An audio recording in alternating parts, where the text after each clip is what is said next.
মিন দাব্বাতিন feel আরদি ইল্লা আলাল্লাহি রিজকুহা ওয়া ইয়ালামু মুস্তাকাররাহা ওয়া মুস্তাওদাআহা কুল্লুন ফি কিতাবিম মুবিন। আল্লাহ বলেন রিজিকের মালিক আমি একজন, তিনি কে?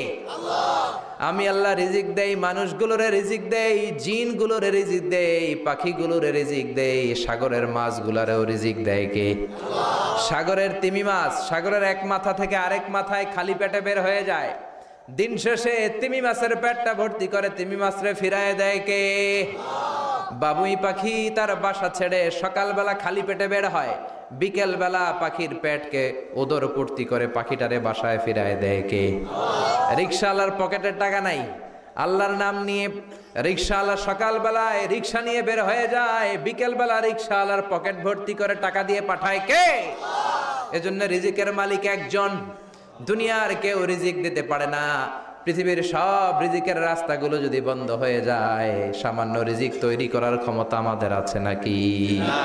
এই পৃথিবীতে 4 জন বাদশা ছিলেন, 2 জন মুমিন, 2 জন কাফের, যারা গোটা বিশ্বের বাদশা।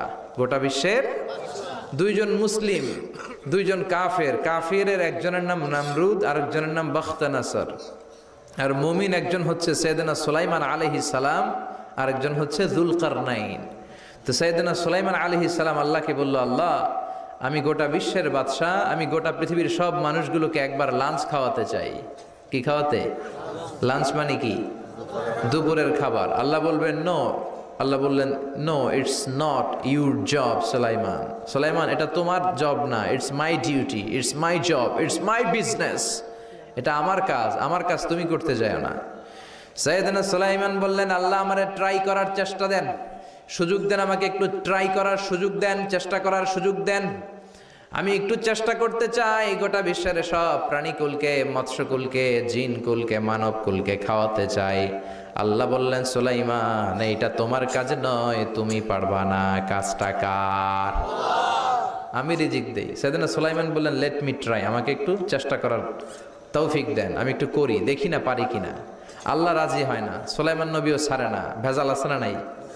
সুলাইমান আলাইহিস সালামের জোরাজোরিতে আল্লাহ রাজি হলেন। সাইয়েদনা সুলাইমানের অনুসারী ছিল জিনেরা, জিনেরা আবার ওনার কথা শুনতো। উনি জিনদের নিয়ে গোল টেবিল বৈঠক করলেন আর বললেন, সাগরের তীরে বিশাল বড় বড় ডেগের মধ্যে রান্না করো, আফ্রিকার গরুগুলোকে ফ্রাই করো, তিমি মাছগুলোকে ভুনা করো, খাসিগুলোকে রেজালা করো, পোলাও করো, খিচুড়ি করো, বিরিয়ানি করো, সব ধরনের খাবার জমা করো।